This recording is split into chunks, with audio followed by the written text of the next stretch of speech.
Kita menyanyikan pujian Hari Ini Kurasa Bahagia.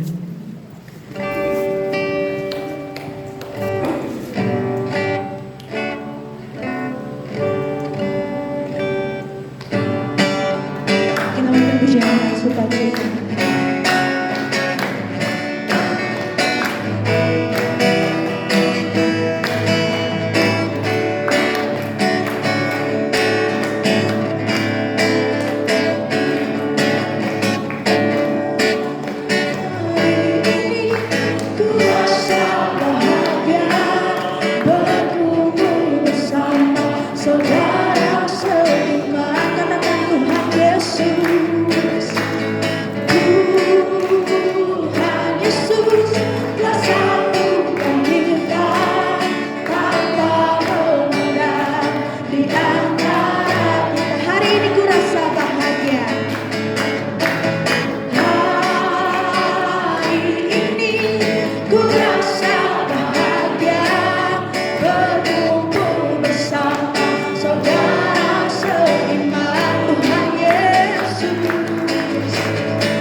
Dalam pujian-pujian yang kita nyanyikan boleh menyenangkan hati Tuhan.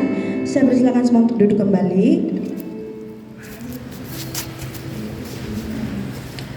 Puji nama Tuhan, tiba saatnya kita akan masuk dalam hadirat Tuhan. Kita mempersiapkan hati dan pikiran kita lebih sungguh lagi. Mari sama-sama kita mau ambil sikap tenang. Kita mau fokuskan hati kita untuk Tuhan.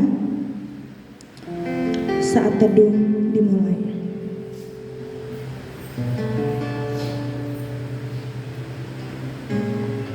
Saat teduh selesai, mari kita nyanyikan pujian Bring Your Healing to the Nation.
untuk kembali bangkit berdiri.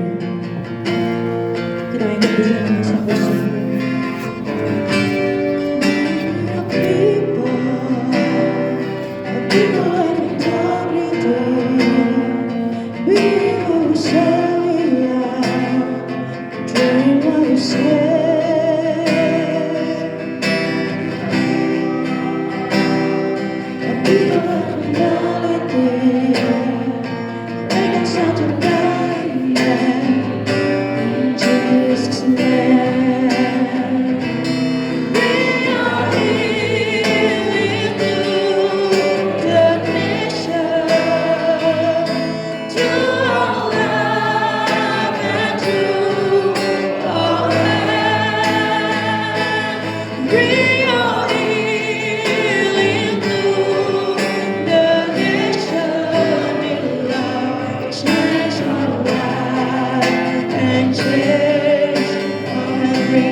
Mari kita bersatu dalam doa.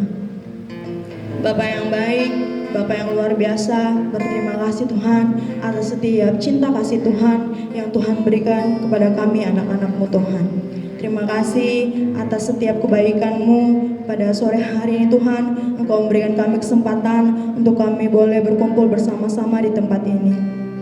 Saat ini kami akan memulaikan Bible study kami Tuhan. Biarlah Tuhan pimpin ibadah ini dari awal pertengahan bahkan hingga selesainya.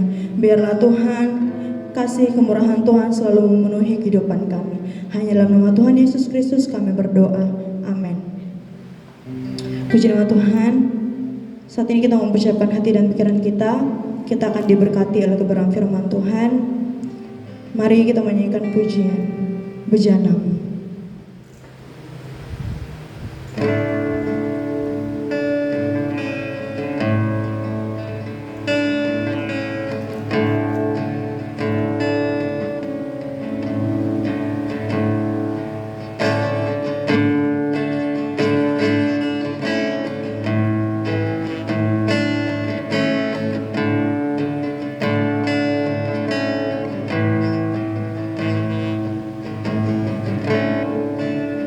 Kekuatan di jiwaku, ketenangan batinku, ada dalam hadirat-Mu, menyembah-Mu. Katakan tersungkurku,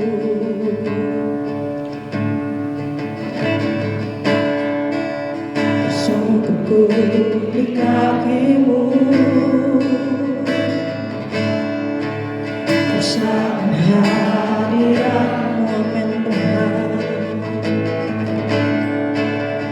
Kami melepaskan-Mu ke cahaya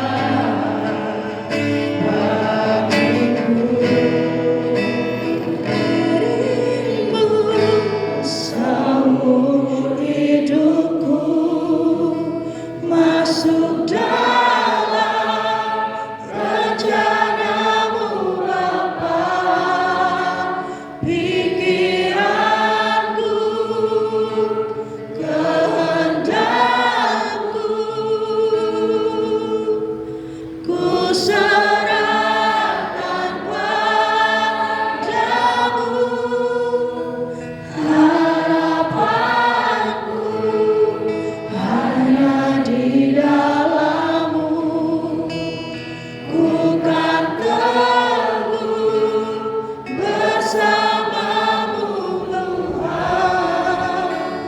jadikanku bejanamu untuk kemuliaan-Mu. Amin Tuhan.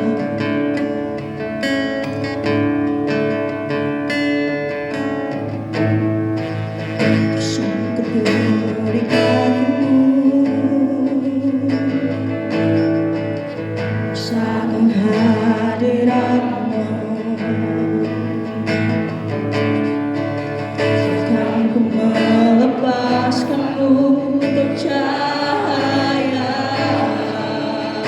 bagiku, mengiringiku seumur hidupku, masuk dalam rencana-Mu Bapa. Pikiranku, kehendakku, ku serahkan padamu. Harapanku hanya di dalam-Mu, bukan teguh bersama-Mu Tuhan. Jadikanku bejanamu untuk memuliakan, untuk memuliakan-Mu, untuk memuliakan-Mu, sekali lagi untuk memuliakan, untuk memuliakan-Mu.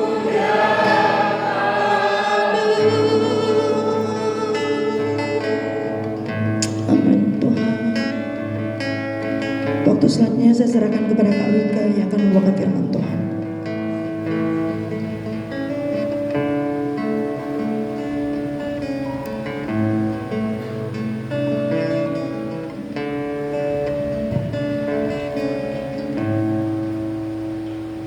Mari teman-teman kita berdoa. Benar Tuhan, sesungguhnya kami hanya hamba yang bisa menyadari betapa penuhnya kami dengan keterbatasan, kekurangan, dan kami memohon kiranya kasih setia Tuhan terus memberikan kami kekuatan untuk bisa menjalani kehidupan kami dengan berintegritas. Tolong bantu kami juga Tuhan ketika kami memberikan hidup kami untuk mempelajari firman Tuhan. Allah menyiapkan kami dengan kekuatan dari Roh Kudus untuk tidak hanya menerimanya sebagai pengetahuan, tetapi juga menerimanya sebagai cara Tuhan membentuk kami untuk semakin serupa dengan Kristus. Pimpin kami untuk menghidupi kebenaran firman Tuhan, sehingga akhirnya nyata kemuliaan Tuhan. Kami akan mendengarkan kebenaran firman-Mu, pimpin hamba-Mu, dan segala keterbatasan untuk menyampaikan isi hati Tuhan. Dalam nama Tuhan Yesus Kristus kami berdoa. Amin. Silakan duduk teman-teman. Shalom. Selamat sore teman-teman semua. Ya, setelah berpisah 1 tahun ya, kita nggak ketemu, nggak jumpa. Ini berarti kali pertama ya Bible Study di tahun 2023, dan kita masih melanjutkan dari teks yang sama, merupakan jalinan dari apa yang Yesus sampaikan pada saat Dia menyatakan khotbahnya di atas bukit. Nah teman-teman, kita akan melanjutkan pembacaan Alkitab kita. Potong ya. Kita buka Matius pasal 5 ayat Matius 5 ayat 33 sampai 37. Matius pasal 5 ayat 33 sampai ayat 37.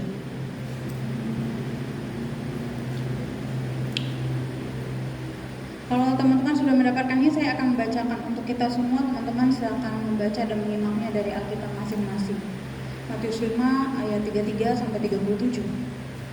Kamu telah mendengar pula yang difirmankan kepada nenek moyang kita, jangan bersumpah palsu, melainkan peganglah sumpahmu di depan Tuhan. Tetapi aku berkata kepadamu, janganlah sekali-kali bersumpah, baik demi langit, karena langit adalah tahta Allah, maupun demi bumi karena bumi adalah tumpuan kakinya, ataupun demi Yerusalem karena Yerusalem adalah kota raja besar. Janganlah juga engkau bersumpah demi kepalamu, karena engkau tidak berkuasa memutihkan atau menghitamkan sehelai rambut pun. Jika ya, hendaklah kamu katakan iya. Jika tidak, hendaklah kamu katakan tidak. Apa yang lebih besar daripada itu berasal dari si jahat. Demikian firman Tuhan. Berbahagialah mereka yang merenungkan firman Tuhan dan juga melakukannya dalam kehidupan sehari-hari. Teman-teman, tema kita hari ini adalah yes or no. Yes or no, it's enough, gitu ya. It's enough. Nah, teman-teman, saya ingin menunjukkan beberapa kalimat. Teman-teman, kalau kamu melihat kalimat-kalimat ini, apa yang kamu rasakan ketika ucapan ini kamu dengarkan? Entah itu disampaikan kepada orang yang kamu lihat, atau mungkin disampaikan langsung sama kamu. Ucapannya seperti ini. Next slide. Kenapa ya? Saya pakai 4:3, bukan yang lebar. Oke, teman-teman, kalau ketemu pernyataan-pernyataan ini, perasaanmu gimana? Iya. Iya. Fokus ke sumpah serapah. Di situ ada kata-kata yang ajaib. Dengkulmu anjlok, terus raimu adok, oh wedes, kemudian kumbal kio, makmu kiper, bapakmu polwan, jangkrik, blogok, mbahmu salto, batukmu sempal, lambemu suwek, mbel gedes, udalmu, udah tau ya? Udalmu bodong, telo, dasmu jeblok. Kalau itu disampaikan kepada kalian gimana? Diucapin ke kalian. Kalian ngerti gak sih itu bahasa-bahasa Jawa? Ya kalau orang Jawa pasti ngerti ya. Ini merupakan bentuk sumpah serapah kayak gitu ya, atau ejekan-ejekan atau umpatan-umpatan. Saya tahu sebenarnya di Pontianak juga banyak ya. Coba kasih contoh saya kalau di Pontianak kalian ngumpat orang kayak gimana?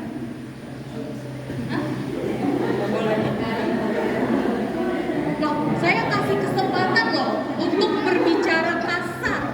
Jadi kalau saya kasih ruang silakan gitu. Ada yang mau nyontoin? Ada kan yang hurufnya huruf depannya K, huruf belakangnya A. Tahu apa? Saya kira langsung tahu nggak? 4 huruf.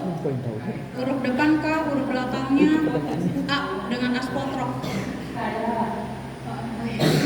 Sangat positif thinking. Tahu? Yang huruf keduanya I. Ki. Nah, apa? Kita. Kalian terlalu itu ya, takut berdosa. Terus apalagi kalau umpatan-umpatan ini biasanya 4 huruf juga. Depannya huruf P, belakangnya huruf A juga. Dia sebenarnya diambil dari satu kata yang berisi 6 huruf, tapi biasanya dipotong kayak gitu ya. Untuk ngasih tahu apakah dia itu cukup cerdas atau enggak untuk menangkap sesuatu kayak gitu ya. Jadi biasanya dipakai kalau misalnya mungkin agak lola, mungkin mencetuskan ide yang nggak masuk akal. Nah biasanya orang yang nggak terima dia akan sebutin kata ini. Huruf depannya P, belakangnya A, dan diakhiri dengan kau. Ada yang tahu kata apa itu? Hah? Apa? P, huruf P. Akhirannya A dan diakhiri dengan kata kau. Apa? Apa nih?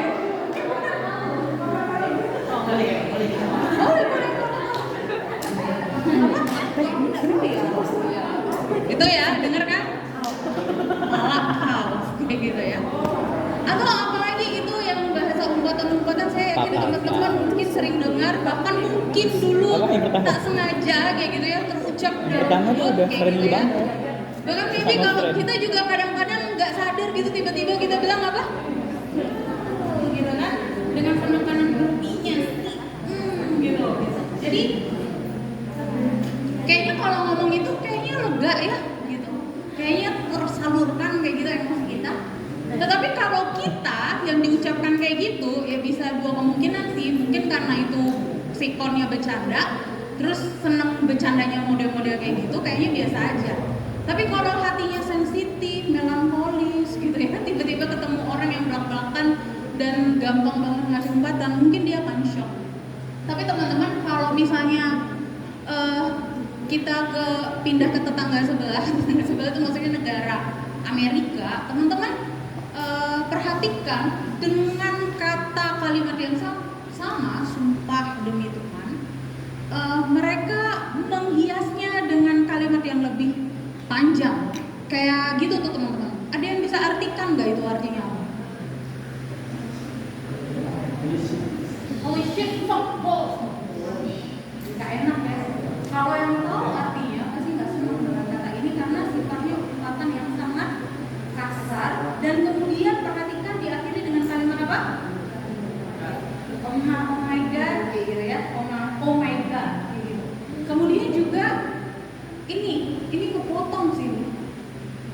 Ini juga satu kalimat yang sebenarnya agak sensitif, tetapi bagi orang-orang Amerika, this is usual, kata mereka, ini biasa kayak gitu.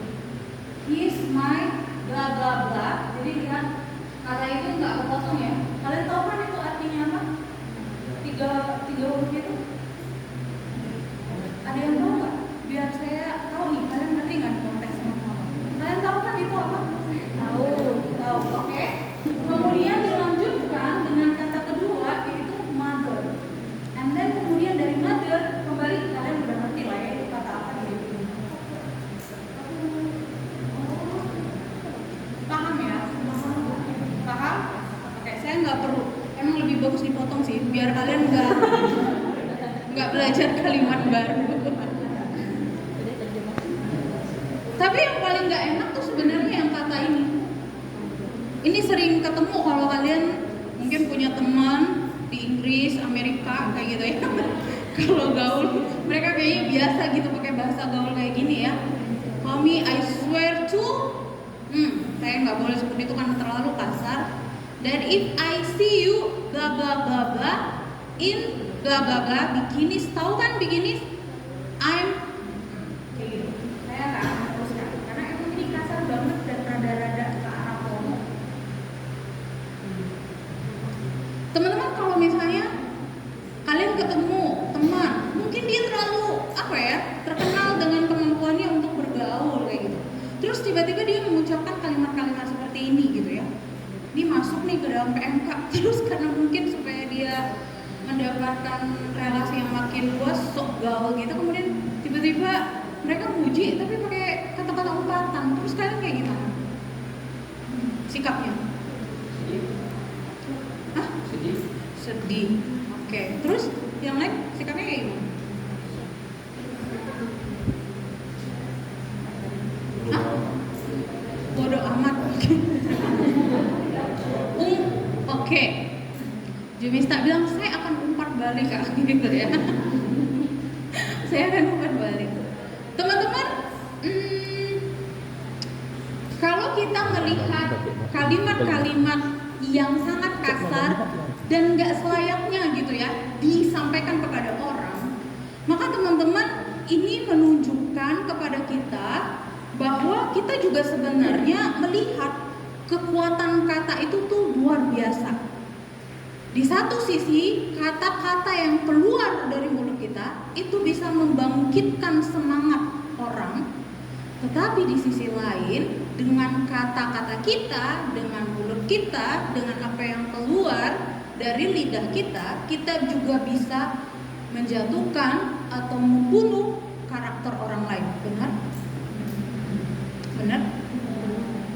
Kayak gitu. Dan melihat hal ini teman-teman, inilah yang sebenarnya pengen Yesus sampaikan di dalam bagian-bagian khotbah di bukit, bicara tentang tradisi orang-orang pada saat itu, khususnya orang Yahudi yang senang menggunakan kata sumpah. Kayak gitu ya. Next slide. Kita nggak usah lama-lama, nanti kalian makin hafal kata lain. Next slide. Perhatikan teman-teman, khotbah Yesus di bukit itu selalu berkaitan dengan konteks kehidupan bangsa Yahudi yang mengurangi dan menambah prinsip kebenaran Tuhan sesuai keinginan mereka pada saat itu. Matius 5 ayat 18 berkata demikian, "Karena aku berkata kepadamu, sesungguhnya selama belum lenyap langit dan bumi ini, satu iota atau satu titik pun, itu ukuran yang paling kecil di dalam kehidupan tradisi orang Yahudi, tidak akan ditiadakan dari hukum Taurat sebelum semuanya terjadi." Nah, teman-teman, kenapa Yesus harus menekankan pernyataan ini di dalam Matius 5 ayat 18? Karena ada kecenderungan orang-orang Yahudi pada saat itu suka mengurangi dan menambah prinsip kebenaran Tuhan sesuai keinginan mereka. Sehingga teman-teman, ketika mereka menambah sesuatu aturan yang sebenarnya tidak esensi, kemudian mengurangi makna yang seharusnya esensi tapi mereka kurangi kadarnya, apa yang terjadi teman-teman? Mereka semakin menjauh dari tujuan utama Allah memberikan perintah. Kayak gitu. Dan termasuk dalam bagian ini yaitu sumpah. Nah, pertanyaannya teman-teman, apa sih masalah dari sumpah? Teman-teman coba kalian perhatikan kembali di ayat 33. Dikatakan apa di situ? Teman-teman, di situ dikatakan Yesus memulai pembukaan tentang perintah yang diterima mereka dari para pendahulunya tentang larangan mengucapkan apa? Sumpah palsu. Kayak gitu ya. Di situ Yesus mengatakan kepada mereka, kamu telah mendengar pula yang difirmankan kepada nenek moyang kita, jangan bersumpah palsu, melainkan peganglah sumpahmu di depan Tuhan. Nah teman-teman, saya harus sedikit cerita apa sih konteksnya sehingga orang Yahudi itu selalu diajarin, please jangan sumpah palsu, kayak gitu. Nah teman-teman, konteks mereka pada saat itu, sumpah itu tuh seperti apa ya? Seperti materai, kayak gitu, seperti sesuatu yang harus mensahkan seseorang ketika dia berjanji atau ketika dia berusaha mengatakan kebenaran sehingga dia perlu ada kata-kata sumpah ini gitu supaya orang yakin kalau dia tuh nggak bohong, kayak gitu. Kalau dia tuh nggak bohong. Nah, di sini teman-teman kita melihat bahwa di dalam tradisi orang Yahudi pada saat itu ada ruang untuk boleh bersumpah, tetapi nggak boleh sumpah palsu. Kenapa sumpah palsu? Ada apa dengan masalah sumpah palsu, teman-teman? Kalau kita bicara tentang sumpah, maka sebenarnya kita perlu melihat konteks apa yang terjadi pada orang-orang Yahudi saat itu. Teman-teman, hal ini terkait kalau misalnya seorang Yahudi bersumpah atas nama Tuhan, jadi kaitannya sumpah palsu ini bicara tentang bersumpah atas nama Allah, kayak gitu. Maka ia telah memberikan kebebasan kepada Tuhan untuk bertindak, dia terlibat di dalamnya, atau mempercayakan kepada Allah tugas bertindak terhadap seseorang yang melakukan sumpah palsu atau kesaksian palsu, kayak gitu ya. Jadi teman-teman, di sini ada konteks yang menunjukkan kepada kita bahwa sebenarnya di dalam perjanjian lama itu juga sudah diatur. Coba kalian perhatikan Keluaran 20 ayat 7. Ada yang bisa bacakan untuk saya? Cewek mungkin ya, tolong bacakan Keluaran 20 ayat 7. Terus nanti yang cowok Imamat 19 ayat 12. Salah satu aja. Yang cewek Keluaran 20 ayat 7, yang cowok 19 ayat 12, Imamat 19 ayat 12.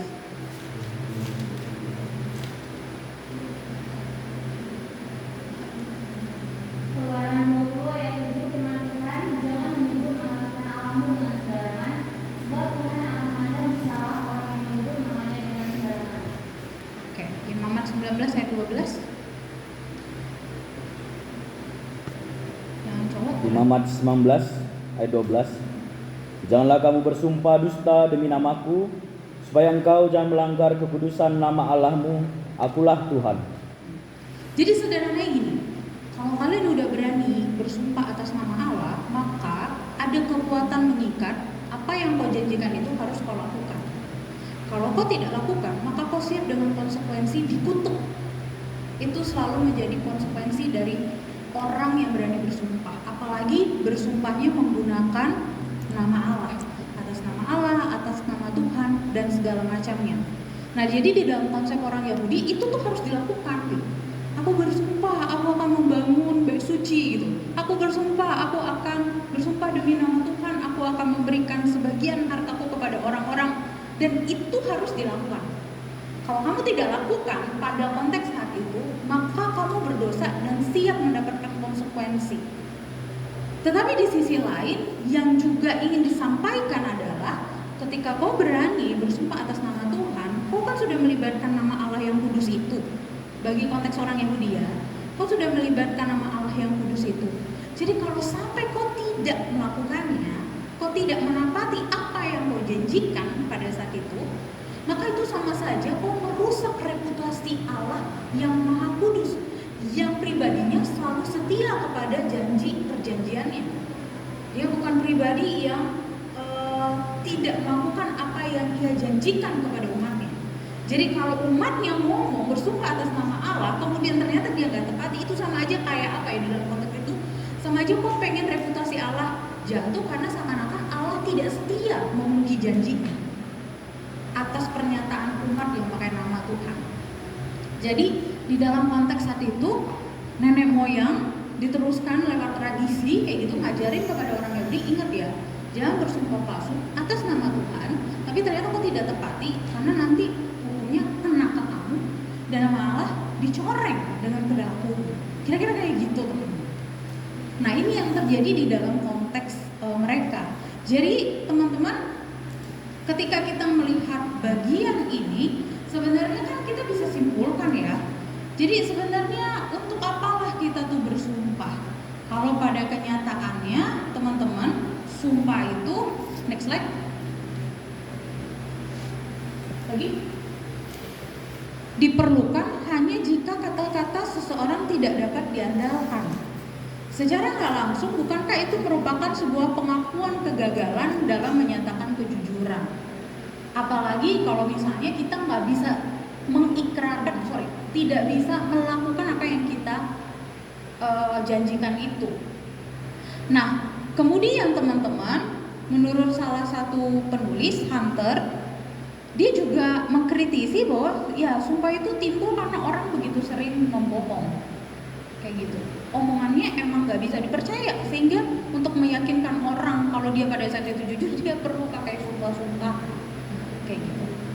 Tapi di dalam konteks kehidupan orang Yahudi sebenarnya sumpah tidak masalah. Yang menjadi masalah adalah ketika kau pakai atas nama Tuhan dan kau tidak melakukan, maka kau sebenarnya menghancurkan reputasi Tuhan. Tetapi kita kan juga mau melihat, tapi sebenarnya sudut pandang Yesus sendiri tentang sumpah tuh kayak gimana? Umumnya orang masa kini, kita juga kan selalu kayak gitu ya. Kalau ngelihat sumpah itu kan berarti ada keraguan, omongan dia ini bisa dipercaya atau enggak. Makanya macam-macam kan, ada sumpah pocong lah, ada sumpah apalah, kayak gitu-gitu. Karena saking orang mungkin nggak bisa percaya, dia harus ngelakuin sesuatu. Tetapi di sisi lain, orang-orang Yahudi nggak problem sama sumpah. Yang penting harus dilakuin. Nah, lalu di tengah dilema ini kayak gitu ya, kemudian Yesus datang kasih perspektif yang baru terhadap mereka. Nah, teman-teman, next slide. Lagi. Nah, teman-teman, kita perlu pahami bahwa para guru-guru Yahudi pada saat itu berdiri teguh di atas 3 hal, yaitu keadilan, kebenaran, dan damai. Tapi khusus ada namanya golongan mazhab Samai kayak gitu ya, itu juga guru-guru Tauratnya orang Yahudi, tapi itu ada mazhab-mazhabnya gitu ya. Jadi ada aliran-alirannya, anggaplah kayak gitu biar kalian lebih paham. Nah, salah satu alirannya, mazhabnya Samai itu bersikap begitu taat dan keras kepada kebenaran sehingga mereka melarang apresiasi atau pujian yang berlebihan padahal faktanya biasa aja. Misalnya kayak gitu, aduh makanan ini enak banget ya, siapa sih yang buat? Oh kamu ya, wah mau dong bagi resepnya, kayaknya enak banget, manisnya pas, kayaknya tuh teksturnya pas kayak gitu ya. Kemudian dia di belakang dia ngomong, apaan sih, biasa aja nih kue kayak gitu, kayaknya beli di toko pasar-pasar ada yang jauh lebih enak kayak gitu. Nah, jadi orang sama ini gitu, jangan berlebihan kalau kasih apresiasi kalau kenyataannya nggak seperti itu. Atau misalnya, wah lihat dia pengantinnya cantik banget, make upnya pas kayak gitu ya, alisnya itu simetris, dua-duanya pas kayak gitu, kemudian lihat bentuk matanya bla bla bla, tapi nanti di belakang ngegibahin, kok kayak gitu sih dandanannya, kok sambungnya kayak gitu ya, kok kayaknya kebayanya nggak cocok ya kayak gitu. Sering dengar ya model-model kayak gini. Nah ini yang sebenarnya orang-orang mazhab sama itu pengen ngasih tahu, jangan kayak gitu. Jangan model kayak gitu. Bahkan mereka menekankan kebenaran itu. Nah dari sinilah muncul perlu dijamin atau dikukuhkan dengan satu sumpah. Perlu dijamin dan dikukuhkan dengan sumpah. Tapi kemudian teman-teman di ayat 34 Yesus berkata, janganlah sekali-kali bersumpah baik demi langit, karena langit adalah tata Allah. Dari sini pasti kita mulai bertanya-tanya, lah itu yang sumpah jabatan kayak gimana? Itu yang sumpah di pengadilan itu kayak gimana? Kita sebagai orang Kristen sikapnya seperti apa? Nah teman-teman, sebenarnya masalah di sini yang ingin saya sorotin bukan bicara cuma sekadar sumpahnya, tetapi ini bicara tentang integritasmu sebagai umat Tuhan. Apakah kamu sebagai pengikut Kristus, perkataanmu itu bisa dipegang, bisa dipercaya atau enggak? Itu problemnya. Maka dari itu teman-teman, next slide, yang akan kita bahas pada hari ini tentang sudut pandang yang lebih penting dan terutama yang sedang Tuhan Yesus soroti. Next slide. Bagaimana perkataanmu seharusnya mencerminkan hidup yang benar di hadapan Tuhan. Bagaimana perkataanmu seharusnya mencerminkan hidup yang benar di hadapan Tuhan. Pertama kita lihat, bagaimana seharusnya hidup kita, perkataan kita mencerminkan hidup yang benar di hadapan Tuhan. Pertama, bukan dengan bertutur kata yang sembrono, kayak gitu ya, bukan dengan bertutur kata yang sembrono. Teman-teman, next slide. Di sini sebenarnya ada problem utama yang sedang dikupas oleh Yesus di dalam menanggapi orang-orang Yahudi saat itu yang seneng banget apa-apa tuh sumpah-sumpah. Jadi kayaknya di dalam kehidupan orang Yahudi itu karena emang gak dilarang, jadi mereka senang banget bersumpah-sumpah. Tetapi ada dua jenis kategori sumpah di dalam pandangan orang Yahudi. Nah yang pertama itu apa teman-teman? Yesus menyoroti problemnya nih kalau apa-apa terlalu menekankan sumpah kayak gitu ya, seakan-akan untuk meyakinkan orang gue nih lagi ngomong bener kayak gitu ya. Tetapi di situ akan menimbulkan dua masalah. Yang pertama, memunculkan sumpah percuma. Nah, apa tuh Kak sumpah percuma?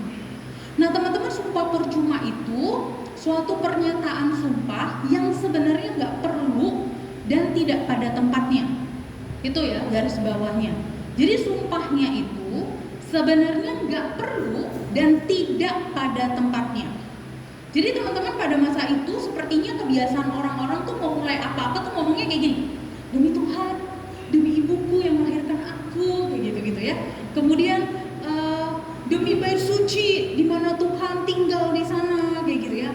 Demi kepalaku, kayak gitu ya. Demi kepalaku itu bicara tentang aspek nyawa, kayak gitu ya. Karena kalau kepala hilang ya udah nyawamu habis kayak gitu ya. Jadi mereka bilang demi kepalaku. Jadi kayaknya tuh jadi sesuatu perkataan yang apa-apa tuh diucapin, dan kadang-kadang untuk mematraikannya mereka pakai yang itu tadi atas nama Tuhan kayak gitu. Sesuatu yang suci, sesuatu yang kudus, dan mereka biasa gitu pakai itu.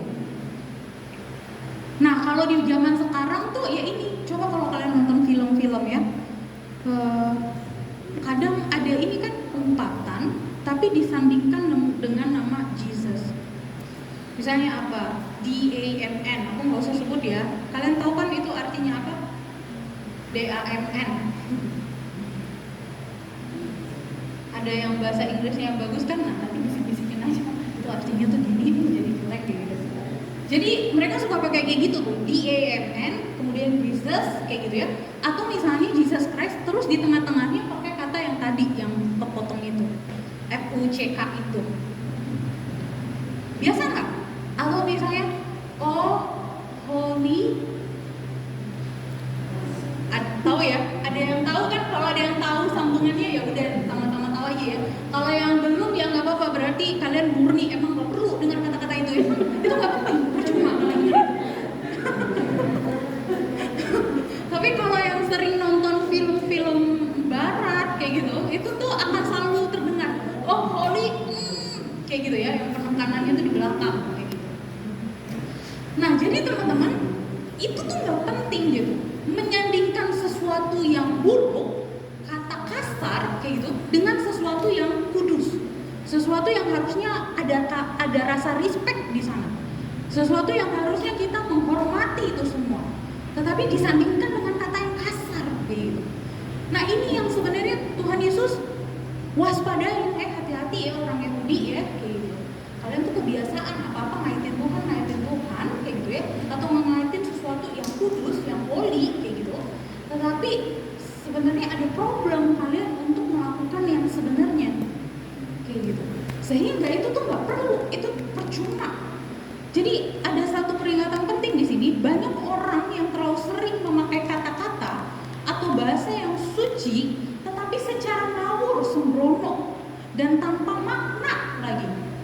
Mereka menyebut nama-nama yang suci dengan bibir mereka, tetapi dengan cara yang tidak hormat atau tanpa pikir panjang.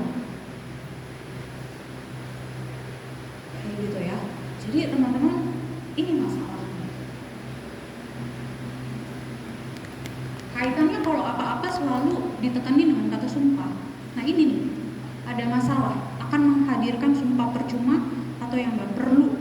Yang kedua, selain memunculkan sumpah percuma, ini juga katanya sih William Barclay, seorang penafsir Alkitab bilang ada yang lebih parah lagi, yaitu memunculkan sumpah penolakan, sumpah menolak tanggung jawab, atau sumpah cuci tangan.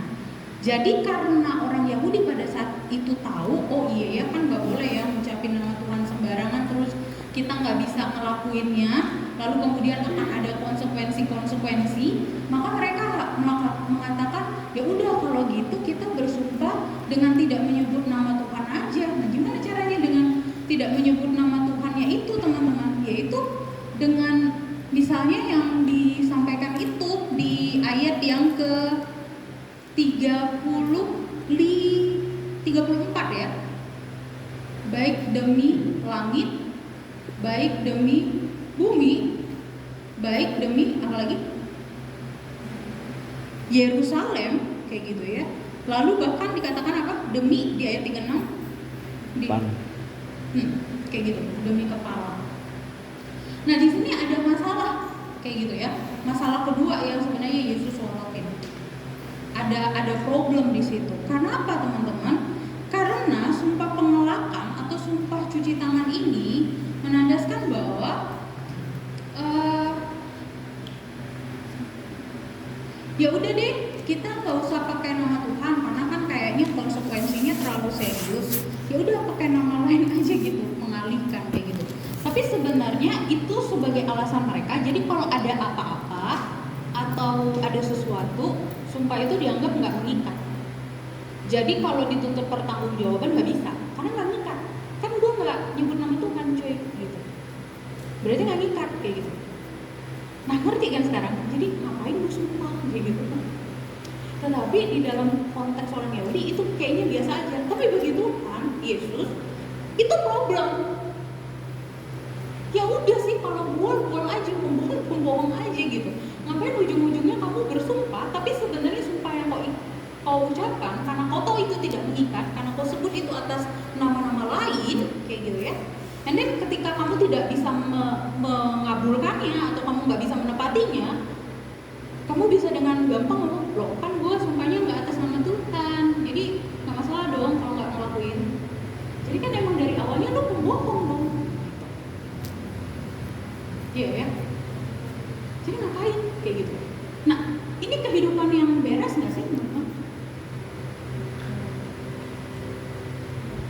Ini kehidupan yang baik nggak sih? Andaikan kalian seperti itu berperilaku, oh oke, kita kena dua sumpah, dan sumpah pertama sumpah tingkat itu pakai nama Tuhan atau hal-hal yang kudus, holy. Oke, kita nggak usah pakai itu. Ya udah, kita pakai kelas yang kedua aja, hukum yang nggak mengikat kayak gitu, hukum yang bisa bikin kita nggak perlu bertanggung jawab, hukum sumpah yang bikin kita nggak perlu dimintain konsekuensi kayak gitu. Kamu membuka celah, pada akhirnya kau tidak bisa dipercaya oleh banyak orang.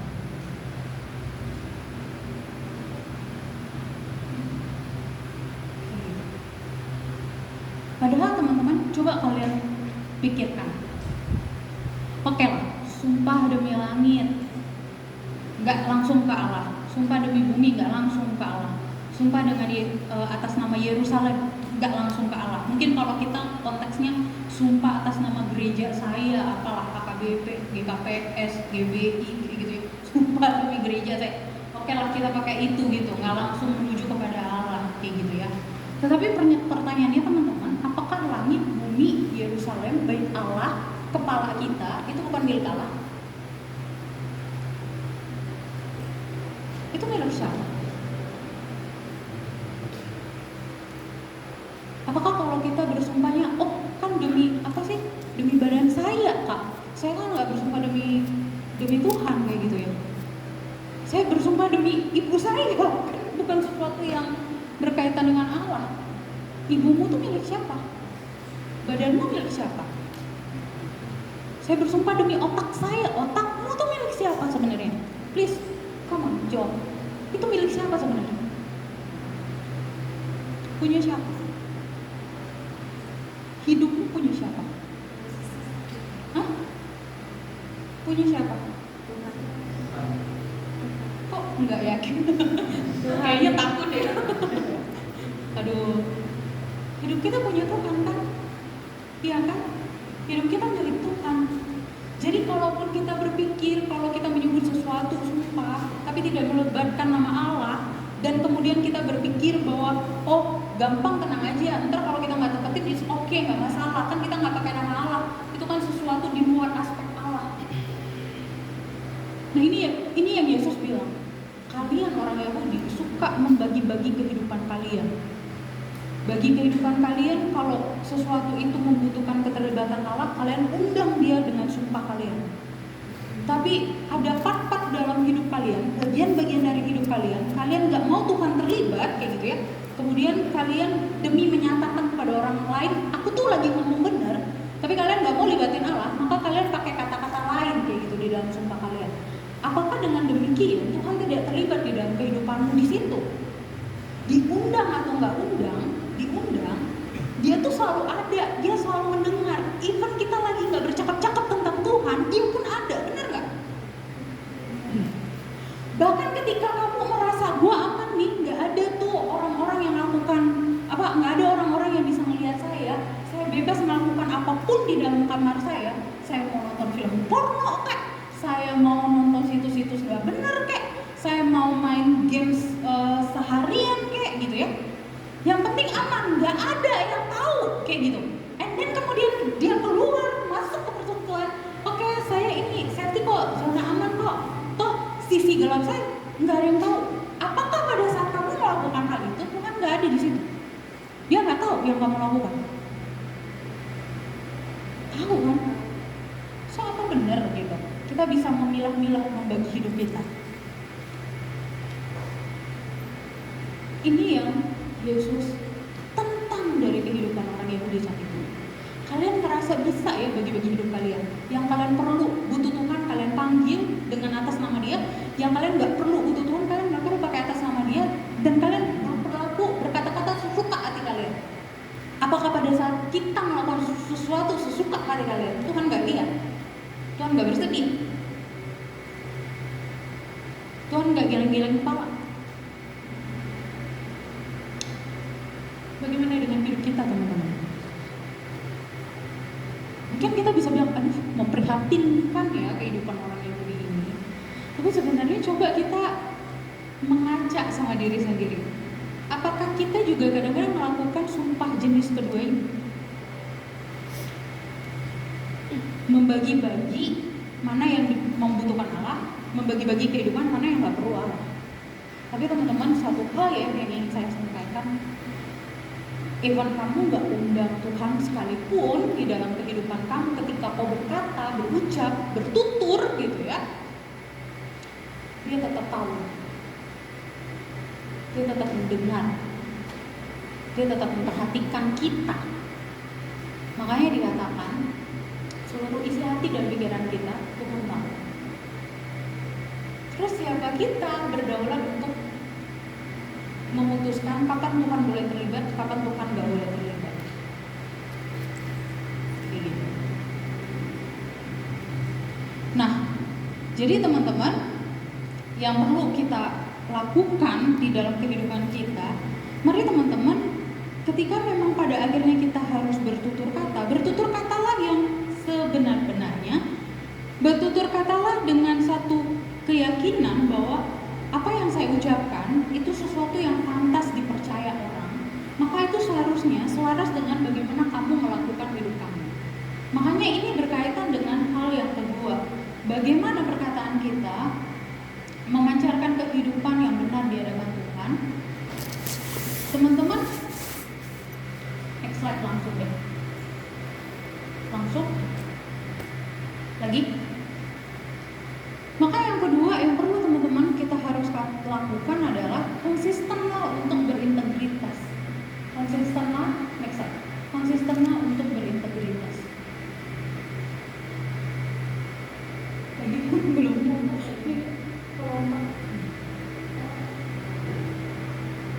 Coba pelan-pelan.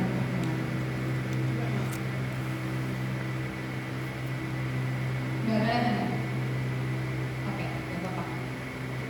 Coba teman-teman kita konsisten berintegritas. Saya kasih dua contoh ya.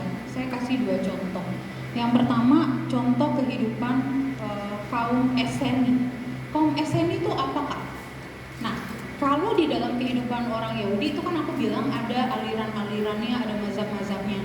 Tadi kita belajar dari mazhab Samai, yang apa-apa tuh untuk menyatakan kebenaran harus dijamin dengan sumpah. Nah, tapi ada satu komunitas orang Yahudi kayak gitu ya, yang justru melakukan hal sebaliknya daripada yang dilakukan orang Samai, yaitu kaum Eseni. Nah teman-teman, orang-orang kaum Eseni ini kehidupannya tuh menyinggir dari kehidupan banyak orang. Mereka tuh kayak apa ya, menyendiri, hidup di dalam goa-goa kayak gitu ya. Tapi bukan berarti mereka bertapa di situ, enggak gitu. Tetapi apa yang dilakukan oleh kaum Eseni ini, teman-teman, ternyata mereka itu meneliti Alkitab, menafsirkan kitab-kitab Perjanjian Lama pada saat itu, kemudian berusaha memberikan penjelasan-penjelasan. Nah, salah satu prinsip kehidupan kayak gitu ya, yang dicatat oleh Yosefus, ahli sejarah Yahudi pada saat itu, orang Eseni ini dikenal hidup gitu ya di dalam komunitasnya dengan saling percaya. Jadi kalau jalan-jalan kayak gitu ya, orang-orang Yahudi itu udah tahu, oh kalau udah orang Eseni yang ngomong, kita nggak perlu meragukan perkataan dia. Pasti yang dia ucapkan itu yang ada dalam hati dan pikirannya. Makanya mereka hidup menolak untuk bersumpah. Pokoknya apa yang saya ucapkan, itulah kebenarannya, itulah kejujurannya. Kemudian teman-teman, komunitas yang kedua itu agak-agak di masa sekarang bahkan memang masih ada kayak gitu ya, yaitu persekutuan orang-orang Quakers kayak gitu. By the way, orang Eseni sekarang yang asli orang Eseni itu sudah nggak ada kayak gitu ya.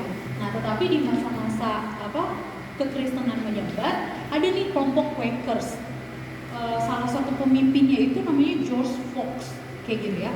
Nah, sama teman-teman, kehidupan orang Quakers ini di dalam kehidupan bernegara kayak gitu ya, mereka menolak, kami tidak mau bersumpah. Kenapa? Emang karakter hidup mereka adalah mencerminkan apa yang saya pikirkan, itulah yang harus saya katakan. Kayak gitu ya. Apa yang terpikirkan dari saya, kayak gitu ya. Apa yang ada di dalam perasaan saya, hati saya, itulah yang harus keluar di dalam perkataan saya. Gak boleh ada yang dikurangi, gak boleh ada yang ditambah. Jujur orang-orang. Kalau kita kan kadang-kadang menegur aja, kadang-kadang susah ya. Masih pakai kata-kata lemah lembut kayak gitu ya, atau memikirkan apa sih sesuatu yang baik sih kayak gitu, tapi gimana ya pokoknya baik deh gitu. Jadi kita kadang-kadang kayak gitu ya, di dalam menolong orang tuh jadinya nggak bisa bikin orang itu bertumbuh dengan optimal, karena kita kadang-kadang nggak mau belajar untuk jujur, bahkan ketika bicara tentang ada kesalahan yang harus diperbaiki. Nah teman-teman PMK, saya nggak tahu bagaimana kamu menjalankan fungsi penata layananmu di tengah-tengah PMK. Tetapi teman-teman, saya mengerti kegerakan PMK kita tuh kasih. Tapi saya sorry ya kalau harus ngomong kayak gini. Kadang-kadang yang gue rasa kita terlalu berat dikasihnya, sampai-sampai kita nggak berani mengatakan kebenaran. Kasih emang menutupi kesalahan-kesalahan yang tidak perlu dikorek-korek kemudian dibicarakan lalu jadi bahan gibahan. Tapi kan bukan berarti nggak menuntut perubahan. Yesus mengasihi saya dan mengasihi kamu, tapi dia minta perubahan nggak dari kita? Ada kan? Dia minta nggak transformasi dari hidup kita? Ada. Dan ketika dia menunjukkan kesalahan-kesalahan kita, apakah dia mengatakannya dengan tapi nggak apa-apa lah, itu masih gampang lah, bisa dicincin-cincin? Enggak. Kayak gitu ya. Teman-teman, pengalaman saya secara pribadi, ketika Tuhan menegur saya, yaitu ketika saya baca Alkitab. Jadi saya tuh orang yang hidup dengan keyakinan, wah pokoknya saya mau melakukan apa yang saya mau deh, kayak gitu. Nggak mau orang mengatur-ngatur hidup saya. Saya ingin orang tahu batasannya, dia nggak perlu melanggar kalau saya belum kasih izin. Bahkan jika itu sebenarnya kritik membangun. Tapi teman-teman, satu ketika saya membaca satu kebenaran firman yang mengatakan, please jangan hidup menjadi diri yang palsu. Seakan-akan kamu tidak membutuhkan komunitasmu, tidak membutuhkan alat, tidak membutuhkan semua hal yang diperlukan untuk merubah hidup kamu. Dan pada saat itu teman-teman, saya terharu gitu. Kasih ya Tuhan, maksudnya saya dibukakan tentang hal ini. Oh ternyata saya punya sifat yang jelek seperti ini gitu. Saya nggak bisa terima kritik. Ternyata ini problem saya, ini masalah saya. Tapi udah langsung beres nggak? Enggak sih kayak gitu. Tapi selalu berproses gitu. Nggak langsung terus-terusan stuck aja di situ. Tapi emang harus ada langkah nyata. Gimana nih? Saya harus belajar untuk melihat ketika orang tegur saya, dia bukan lagi nggak senang sama diri saya, personal saya, pribadi saya. Tapi ketika orang negur saya, dia menegur karakter yang nggak baik itu supaya ada perubahan. Maka teman-teman, itu tanggung jawab seorang pengurus PKK pelayan kayak gitu. Ketika Tuhan percayakan kepada kalian orang-orang yang dilayani, entah itu tadi kelompok kecil, anggota-anggota persekutuan, mereka tuh hadir bukan cuma sebagai apa ya, komunitas yang bikin kalian happy, wah anak persekutuan kita banyak, enggak. Tetapi tugas tanggung jawab kalian adalah menolong mereka mengalami perubahan hidup dari hari ke hari. Termasuk mungkin menyenggol isu-isu hidup mereka yang harus diberesin. Supaya apa teman-teman? Mereka bisa terbuka dan berkata jujur. Mereka nggak menutup-nutupi. Mereka nggak perlu bersembunyi dengan diri yang palsu. Tapi mereka bisa hadir secara otentik di hadapan kalian. Saya berdosa Kak, saya berdosa Kak. Tapi saya tahu Yesus ingin saya berubah. Harusnya ucapan itu yang sering kalian dengar dari mereka. Saya bersyukur Kak, saya punya kakak, abang seperti Anda yang jujur kepada saya, menyatakan apa yang salah di dalam hidup saya.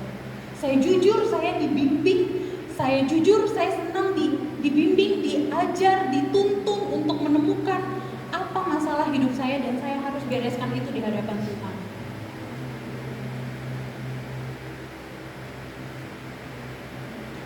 Tuhan gak mau pelayan yang penuh dengan kamuflase. Tuhan gak mau pribadi-pribadi yang melayani dia selalu berada di zona aman. Ketika ada satu waktu di mana pada akhirnya Tuhan menuntut kamu untuk membuka diri kamu, bahkan mungkin membuka bagian yang berisi kepingan-kepingan sampah yang membusuk kayak gitu ya. Tapi demi menguduskan kamu, demi membersihkan kamu dengan optimal, maka mau tidak mau teman-teman, kita harus belajar buka diri.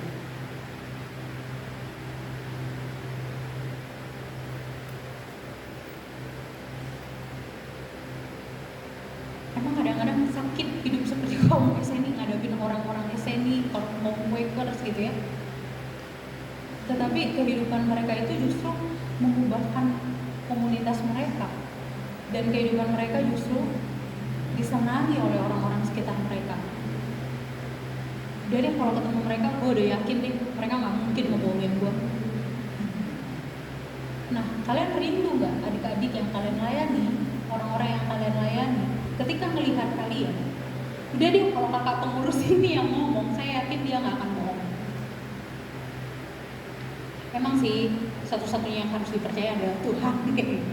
Tetapi paling nggak teman-teman, ketika perkataan kita bisa dipegang dan dipercaya, itu karena juga mereka melihat, oh iya, Yesus yang memimpin hidupnya, membuat hidupnya itu bisa dipercaya. Sehingga apapun yang saya katakan kepada dia, apapun yang saya sampaikan kepada dia, dan feedback yang saya terima dari dia, itu bukan satu kebohongan.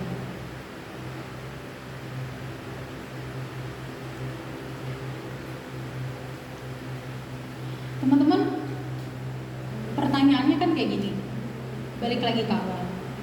Kalau gitu Kak, jadi apakah Yesus ngajarin kepada kita nggak boleh untuk bersumpah? Kayak gitu. Teman-teman, ada dua prinsip yang sebenarnya ingin saya sampaikan. Kalaupun pada akhirnya kita harus bersumpah, biasa itu terkait sumpah jabatan dan segala macam. Walaupun saya tahu kadang-kadang di dalam sumpah-sumpah kenegaraan tertentu biasanya untuk khusus orang Kristen dia pakai janji, nggak pakai kata sumpah ya. Tetapi kan kadang-kadang ada juga kayak gitu ya. Nah tapi teman-teman, kalaupun misalnya ada hal-hal yang mengkondisikan kita harus bersumpah, paling tidak teman-teman ada dua prinsip yang harus kita pahami. Pertama, kenapa sumpah itu harus tetap ada? Itu berarti menunjukkan kepada kita, bisa jadi teman-teman masih ada kejahatan di antara manusia, masih ada kejahatan di dalam diri manusia. Contohnya kayak gini, di dalam sebuah pengadilan, kamu mungkin jujur sebagai saksi atau sebagai korban, tetapi tersangka kayak gitu ya, mungkin ngerasa enggak, saya yang jujur, saya nggak melukain dia. And then kemudian maka diperlukanlah sumpah itu supaya untuk menegaskan mana nih yang berkata benar, mana yang berkata salah. Yang pada akhirnya nanti diputuskan oleh hakim yang ditunjuk untuk menimbang perkara mereka. Ini harusnya anak hukum ngerti ya, untuk menimbang perkara mereka. Mana yang benar, mana yang salah. Itu untuk menunjukkan apa teman-teman? Kadang-kadang mungkin kita bisa aja udah melakukan hal yang benar, tapi ingat teman-teman, masih ada orang-orang di sekitar kita yang hatinya masih jahat, hatinya penuh dengan kamuflase, hatinya penuh dengan tipuan, dia belum bisa ngomong kebenaran. Maka diperlukan sumpah itu. Dan yang kedua, gimana kalau emang orangnya itu udah bener kan, kayak kita, kayak gitu, kita nggak bohong kok gitu. Maka teman-teman, prinsipnya kalaupun ternyata sumpah itu harus diambil dari seseorang, maka itu menunjukkan kepada kita bahwa memang realitanya kita masih hidup di dunia yang penuh dengan tipu-tipu.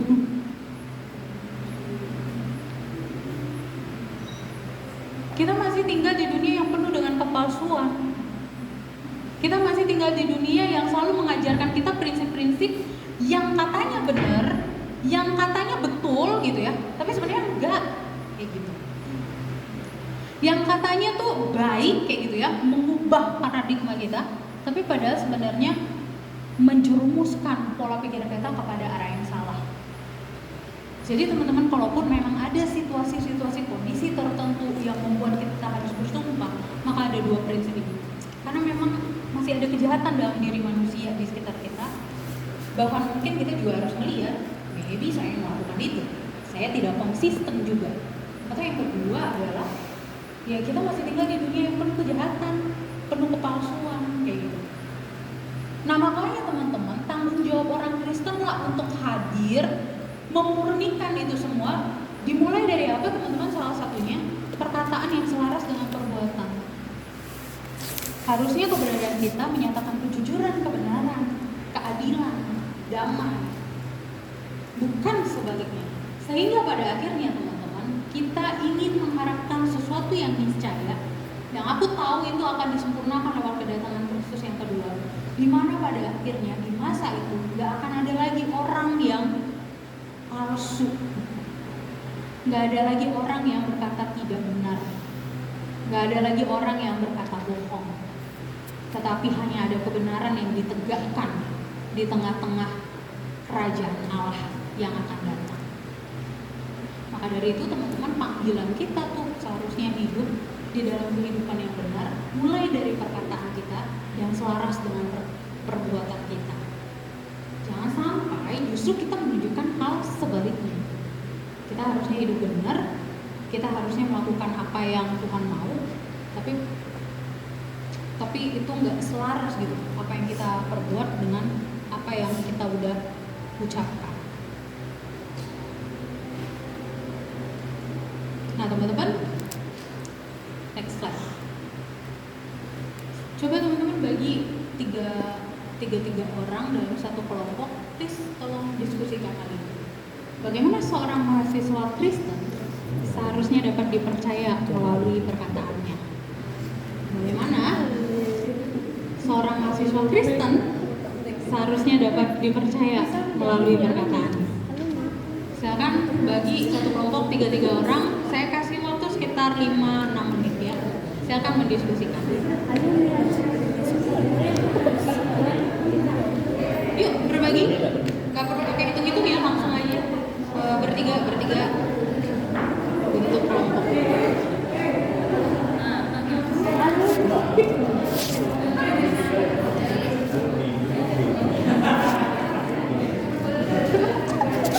Emang bimbing.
snacking gitu ya.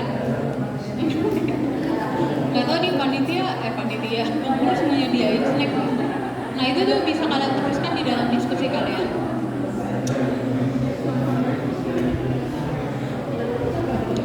Saya tahu teman-teman, ketika kita bicarain ini, kita nggak bisa berhenti di ranah hitam putih doang, kayak gitu. Nggak boleh gini, tapi kita harusnya gini, kayak gitu ya. Tetapi teman-teman, aku rasa gini, percakapan ini seharusnya perlu kalian bangun, kayak gitu ya, sehingga kalian tuh bisa saling tukar pikiran. Bagaimana lewat tutur kata kita, ya itu tadi gitu ya, supaya kehidupan perkataan kita tuh mencerminkan hidup yang benar di hadapan Tuhan. Yaitu gitu, bagaimana kita berusaha mengantisipasi jangan sampai kita mengucapkan perkataan-perkataan yang tidak perlu, yang sembrono, yang nggak penting, yang percuma. Dan yang kedua, di sisi lain ya itu belajar bagaimana berintegritas, kayak gitu, konsisten. Walaupun memang kadang-kadang ada situasi-situasi tertentu, saya rasa yang tadi saya bicarain gitu ya, diskusiin sama Jumista, mungkin nggak ada salahnya juga sih konteksnya orang sama saat itu kayak gitu ya. Tetapi mungkin di dalam pemahaman yang lebih baru, even misalnya kita ngelihat seseorang dia mencapai sesuatu, maka kasihlah reaction, pujian yang sesuai dengan hasil yang dicapai. Jangan sampai kita memuji berlebihan padahal dia belum mencapai sampai ke tahap itu gitu. Nanti kan bikin orang itu juga besar kepala kayak gitu. Jadi kasih pujian, apresiasi sesuai dengan yang dia sudah berhasil lakukan kayak gitu.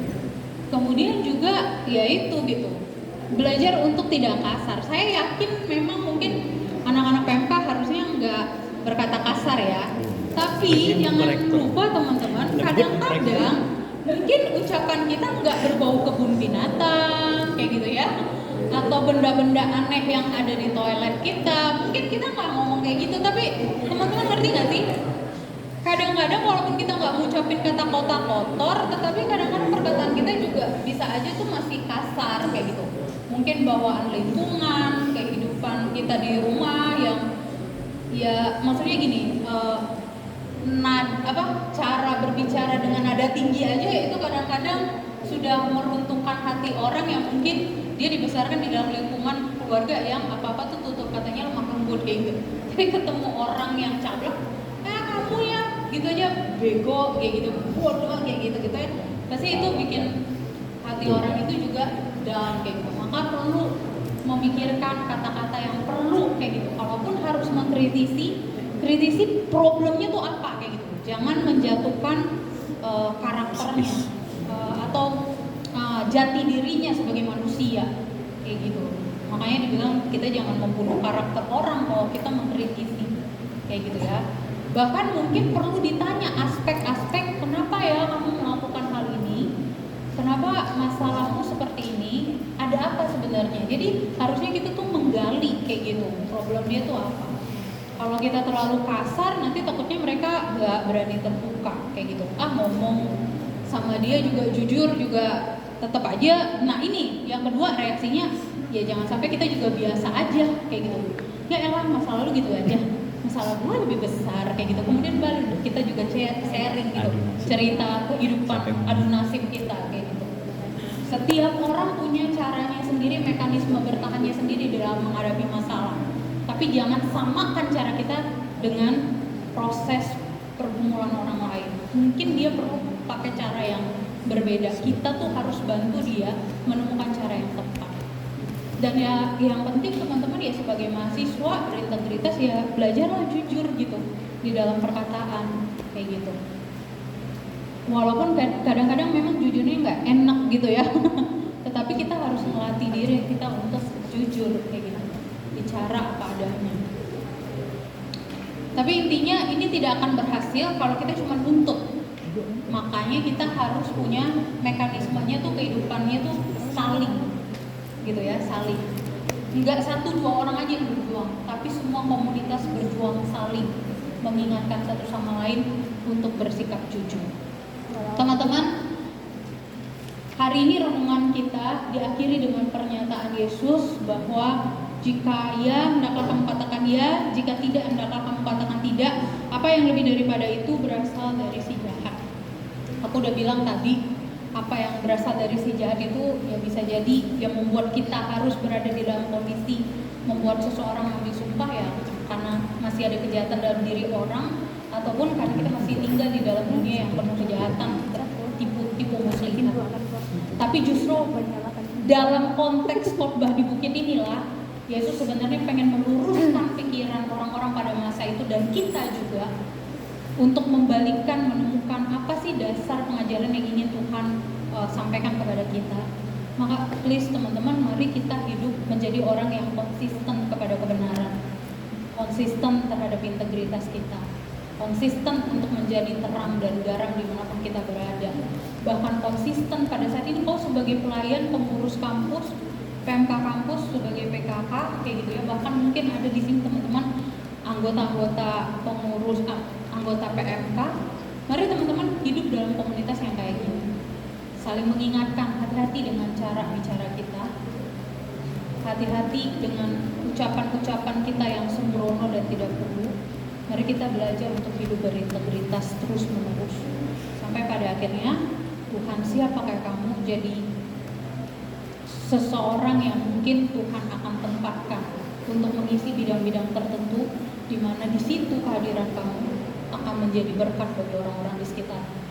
Dan ketika mereka melihat kamu, mereka melihat Kristus dalam diri kamu dan mereka tahu kalau gua ke dia, gua yakin dia pasti nggak akan bohongin gua.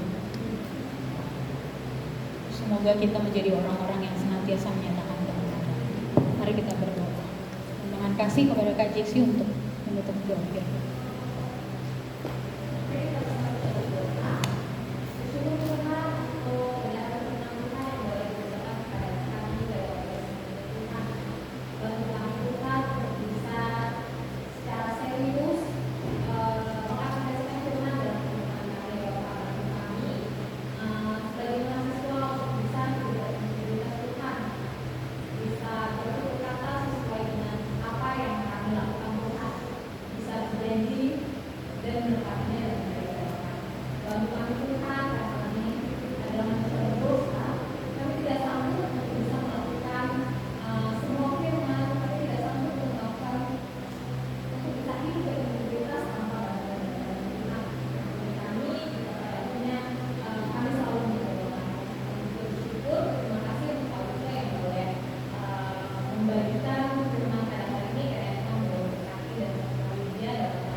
Tanya jauh. Ada tanya jauh atau gimana? Bisa ada sih Kak, 3 orang penanya. Wow. Ya. Ada yang mau bertanya?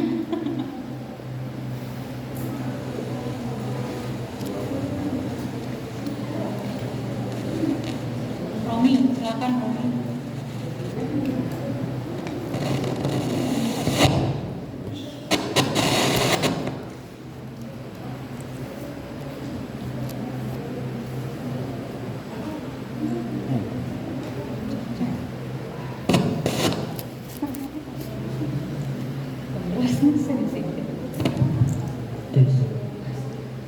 Shalom. Sekali lagi shalom. Oke, terima kasih atas kesempatan dan waktu yang diberikan kepada. Oke Kak, di sini sebelumnya perkenalkan nama saya Romi dari IMKP Persib Untar angkatan 19. Kak, terkadang kan secara khusus dalam kehidupan kita sehari-hari ketika kita berteman dengan orang lain, contohnya kita di satu teman yang sudah akrab gitu Kak, terkadang tanpa sadar kita sering mengucapkan kata-kata yang sebenarnya itu gak boleh diucapkan gitu. Misalnya contoh Kak, kayak ih anjir, terus misalnya kampret gitu Kak. Kan itu kan sebenarnya kalau kita pikirkan kan ih sebenarnya kasar loh gitu, tapi kok sering diucapkan. Tapi mungkin karena udah terbiasa kali makanya diucapkan. Itu yang pertama Kak. Itu bagaimana dengan hal seperti itu yang pertama. Terus yang kedua, ketika kita di kampus Kak, di organisasi kampus khususnya, baik itu dalam pelayanan maupun organisasi umum, kan sering kali itu kita kalau mengarahkan adik-adik kita atau teman-teman kita sering dengan bahasa yang nadanya tinggi, tingginya itu entah itu tingginya keras atau tegas. Itu yang bagaimana Kak? Misalnya kayak sampai ketika kita ngomong mendengar orang yang berbicara nada tinggi, kita merasa kayak ya semangat, kayak loyo gitu. Kayak kita tidak mau terlibat lagi dalam pelayanan gara-gara kata-kata tinggi seperti itu Kak. Itu bagaimana menanggapi kedua hal pertanyaan tadi Kak? Itu sih dari saya. Dengan cara menerapkan sih.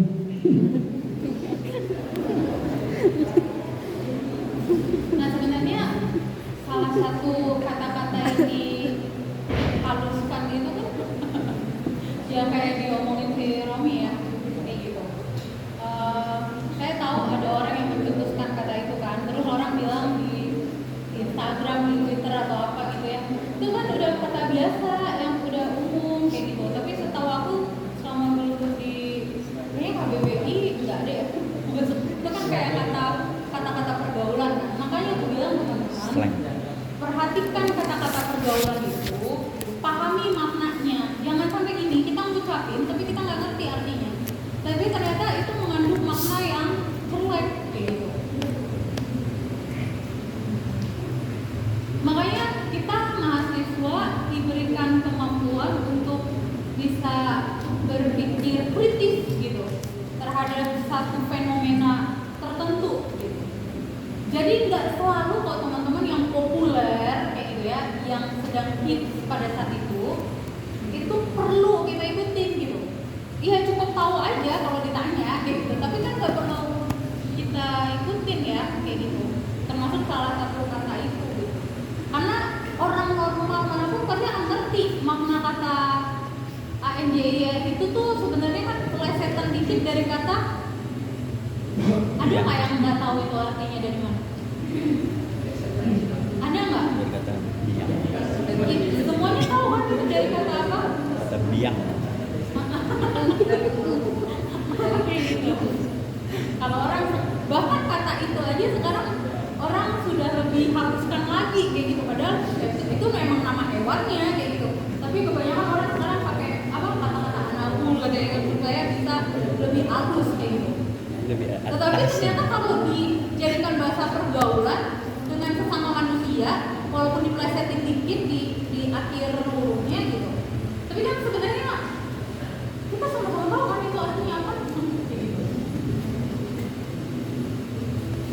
Jadi itu aku bilang. Jadi nggak apa-apa tahu pergaulan orang, kata-kata gaul apa itu tuh perlu teman-teman. Sehingga pada akhirnya bagi adik-adik atau orang-orang atau rekan-rekan pelayanan kita yang kayaknya hibur-hibur aja, ditutup aja kali ya. Sudah persembahan kita tuh. Takutnya gini, mereka nggak tahu maknanya, terus ikut-ikutin viralin kata-kata itu karena kayak gitu kan kayak gaul. Mereka nanti punya tanggung jawab ya. Tahu nggak sih dia maknanya itu apa? Itu merendahkan.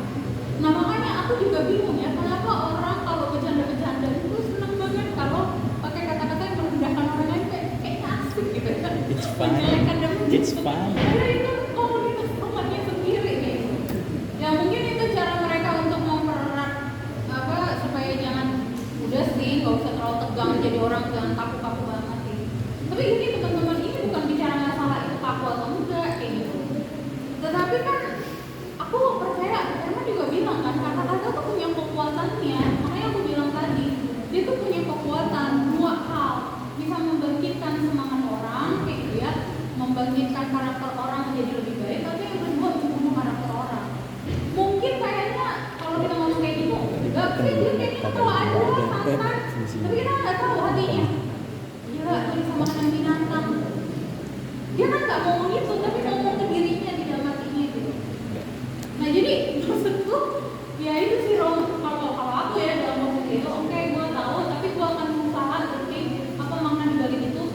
Terlepas itu akan dibikin jadi bagus lah apa segala macamnya karena aku juga ngerti itu maknanya dari apa, gue akan jelaskan by the way kayaknya udah ya cukup nggak perlu pakai kata-kata ini untuk bikin bercanda-bercanda dengan satu sama lain gitu.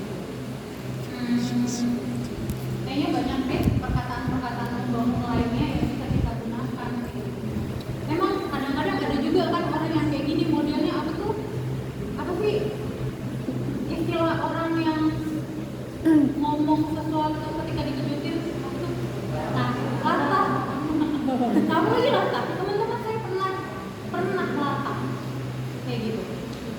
Tapi saya akhirnya tahu itu sebenarnya bukan masalah ada problem di otak atau apa, enggak, itu kebiasaan. Saya nyadari karena buktinya ketika saya ngerem saya bisa kok nggak ngata. Nah, kenapa dengan ngata tuh kan biasanya orang ngerasa gitu seru ya, kalau dipijitin iya gitu, apalagi kalau keluarnya tuh kata-kata maki-makian kayak gitu kan, kayaknya bikin orang ketawa-ketawa. Tapi satu ketika PKK saya kasih tahu jika kan di dalam semangat buah itu ada pengendalian diri kayak gitu kan, ada semangat pengendalian diri. Nah, kalau kamu sudah di dalam Kristus, kayak gitu, buah roh itu udah ada di dalam dirimu, maka kamu harus mengupayakannya, kendalikan dirimu, jangan melakukan hal itu. Terus besoknya teman-teman, saya coba kontrol diri saya. Ketika orang tunjukin, saya biasa aja. Kok saya bisa? Jadi itu bukan masalah kesehatan atau apa ya. Nah itu sih, kita juga perlu sadari nih orang-orang yang cenderung latah itu sebenarnya bisa gitu. Latih dia untuk bisa kendalikan. Itu bukan masalah penyakit sih sebenarnya. Mungkin kalau ada orang medis bisa memberikan penjelasan yang lebih akurat, tapi by experience saya bisa kok lepas dari langkah itu. Kemudian yang berikutnya kata-kata kasar, tapi dengan nada tinggi tapi nggak kasar ya, gimana sih? Ya, saya contohnya apa?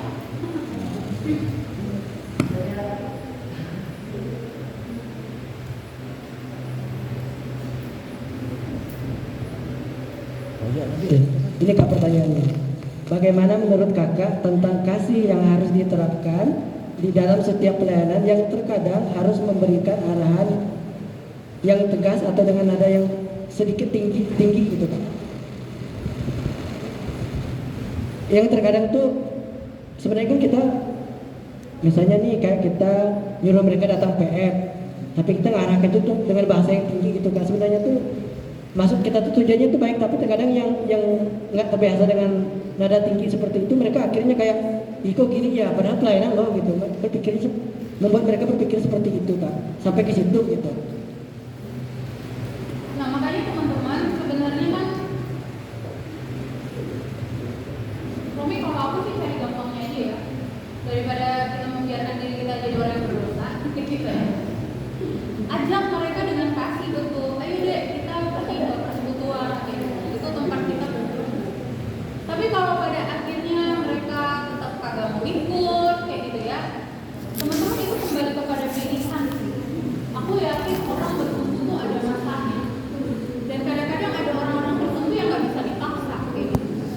Makanya kayak zaman aku dulu mahasiswa baru, kalau diajak ikut persekutuan antar fakultas atau persekutuan fakultas, ada aja gitu. Maksudnya mereka lewat belakang lari atau sembunyi di warung kopi kantin kampus kayak gitu ya.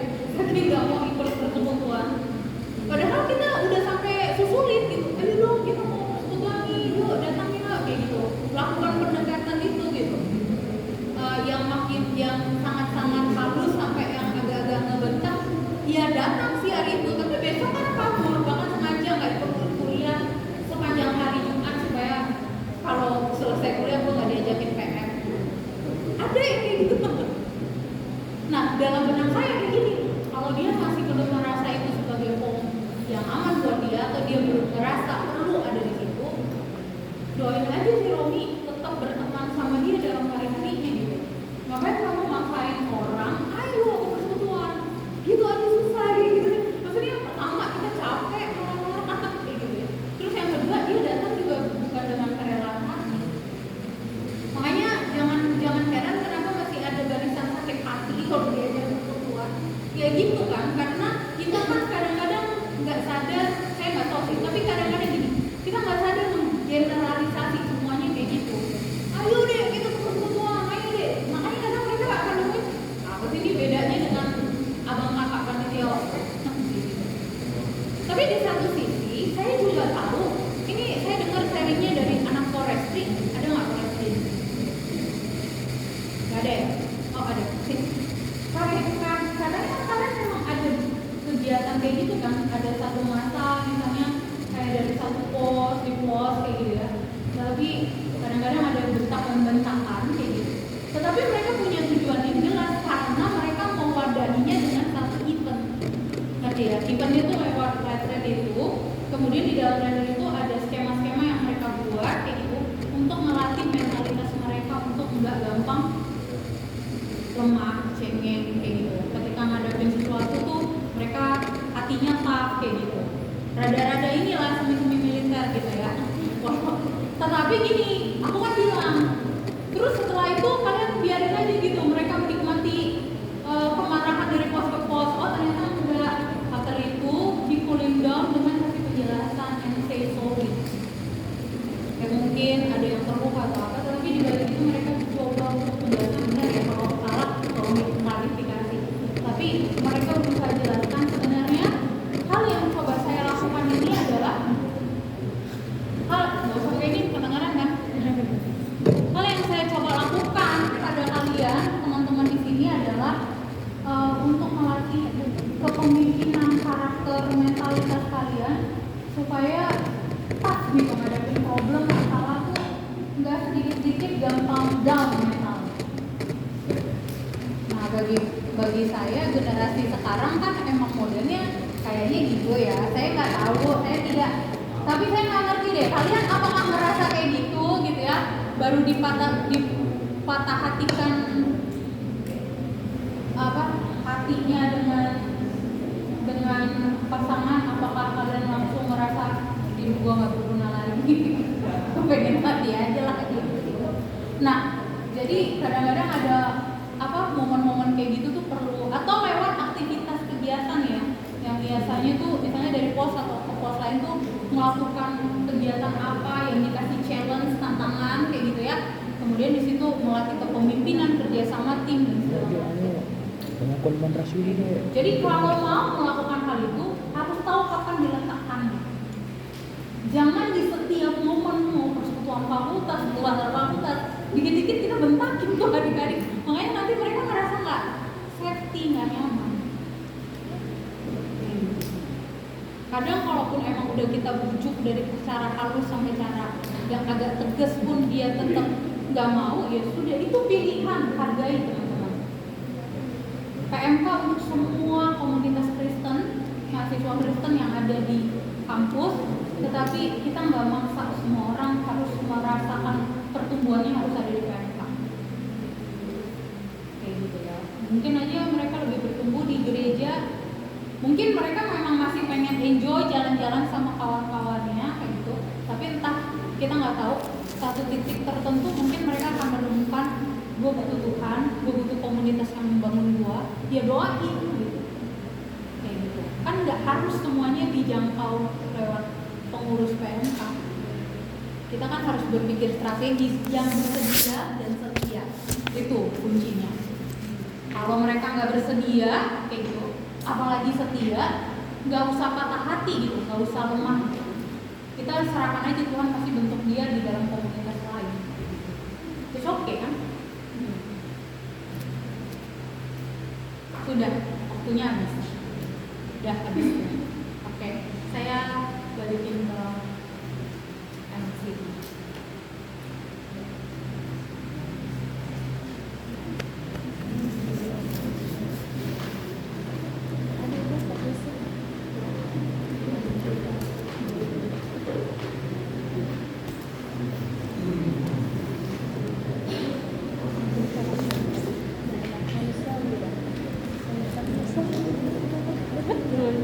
Tanya nggak dengar kenapa?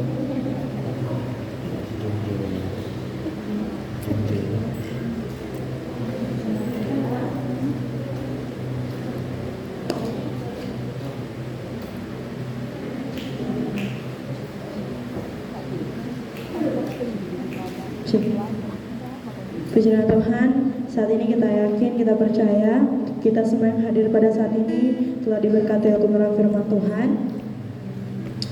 Tiba saatnya kita akan meresponi firman Tuhan yang telah kita dengarkan, sekaligus akan menjalani persembahan kita. Mari kita menyanyikan pujian.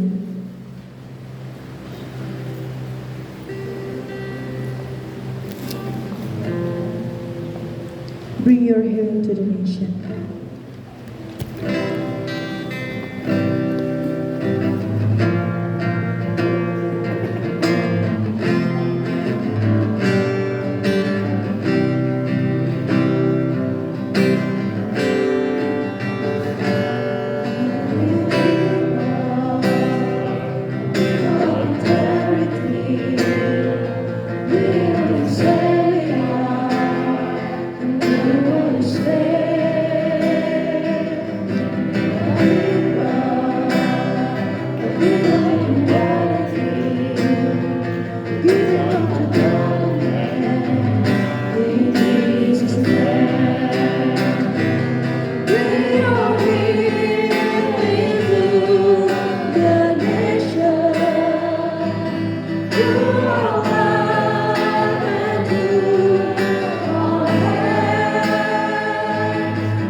Dalam kasih Yesus kita kesediaan doa untuk menjawab doa persembahan.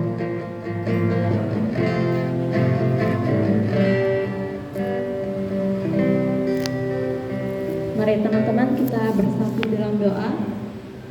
Bapa kami di surga, kami bersyukur Tuhan buat hari ini Tuhan, kami bersama-sama di tempat ini sudah melaksanakan Bible Study yang pertama kali untuk di tahun 2023 ini Tuhan.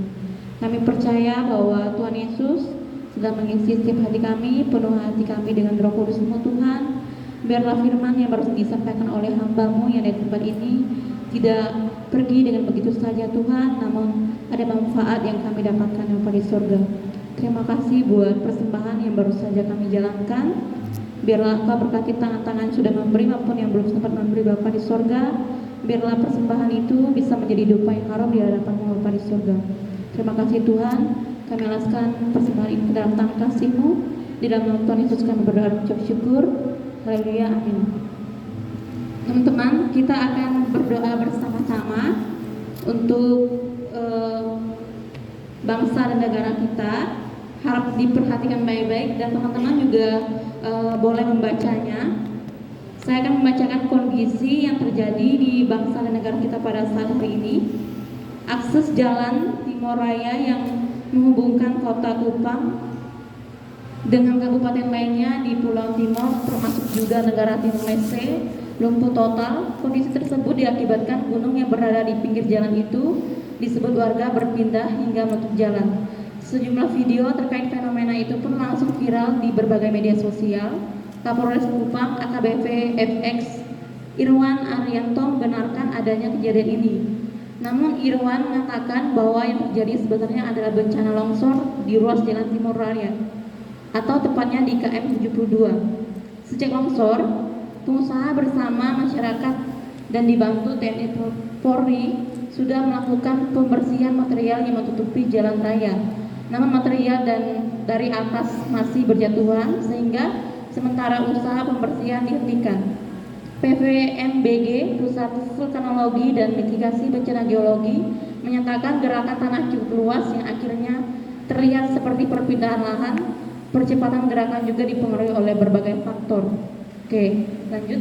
Untuk poin bersyukur, pertama, bersyukur untuk bencana tanah longsor meski memberi dampak yang signifikan terhadap akses jalan, namun tidak memakan korban jiwa. Kemudian poin berdoa ada 3, teman-teman juga bisa baca. Kemudian berdoa untuk pembersihan akses yang sudah dikerjakan oleh kerjasama masyarakat, pengusaha dan TNI Polri serta pihak lain namun terkendala dapat dilanjutkan kembali. Poin yang kedua, berdoa untuk akses jalan alternatif yang sedang disiapkan pemerintah setempat dapat membantu akses warga yang biasa melewati jalan Timor Raya. Yang ketiga, berdoa untuk segenap masyarakat dapat cermat dalam menerima setiap pesan apalagi yang viral sehingga dapat tersaring dan tidak menimbulkan keresahan atau keributan. Mari teman-teman kita bersama-sama berdoa untuk 3 poin dan 1 poin bersyukur ini terkait kondisi bangsa dan negara yang ada saat ini. Terima kasih Yesus.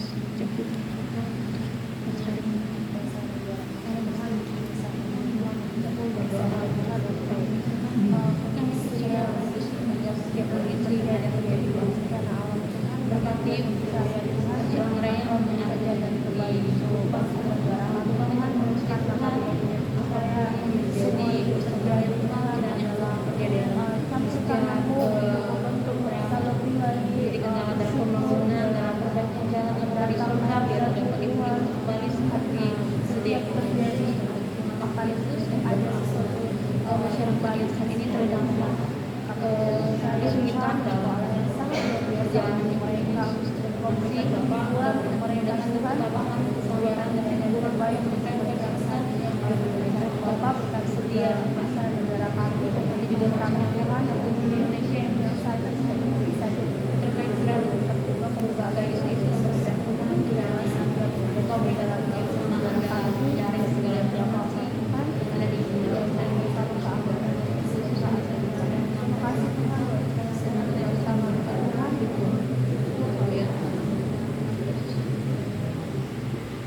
Baik, selanjutnya kita akan berdoa untuk teman PMK yang khususnya ada di Fakultas Teknik yaitu PEMA. Kita berdoa untuk proses pembentukan PEMA, legalitas sebagai UKM kerohanian Kristen di Fakultas Teknik supaya Tuhan menolong dan memberi kekuatan. Kemudian yang kedua, doakan kesehatan, iman dan perkuliahan anggota PEMA dan semua kebutuhan yang diperlukan.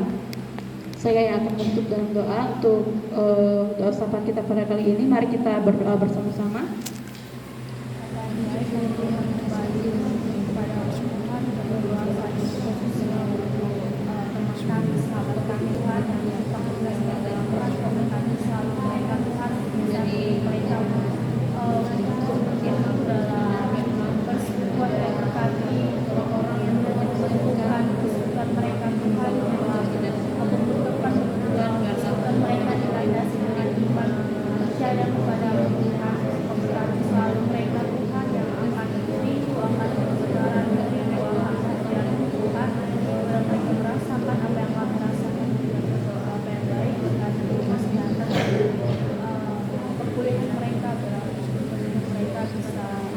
Bapa, kami mengucap syukur Tuhan untuk hari ini Tuhan.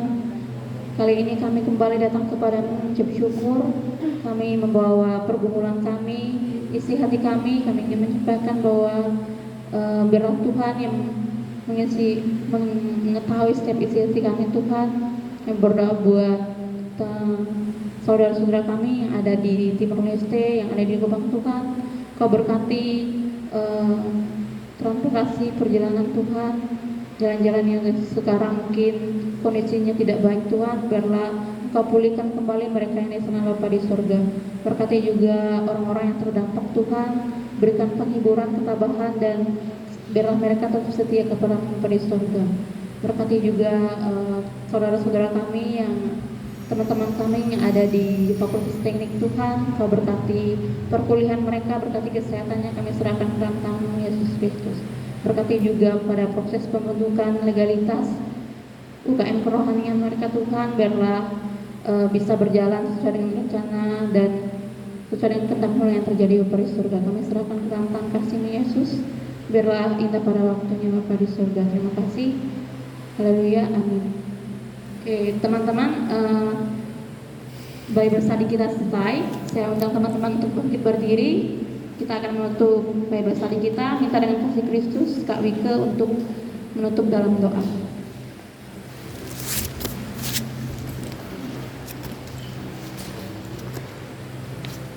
Mari teman-teman kita berdoa. Sekali lagi ya Tuhan, yes or no, it's enough. Kami diingatkan kembali Tuhan bagaimana kehidupan kami bisa menyatakan apa yang benar dan menunjukkan integritas hidup kami sebagai anak-anak Tuhan.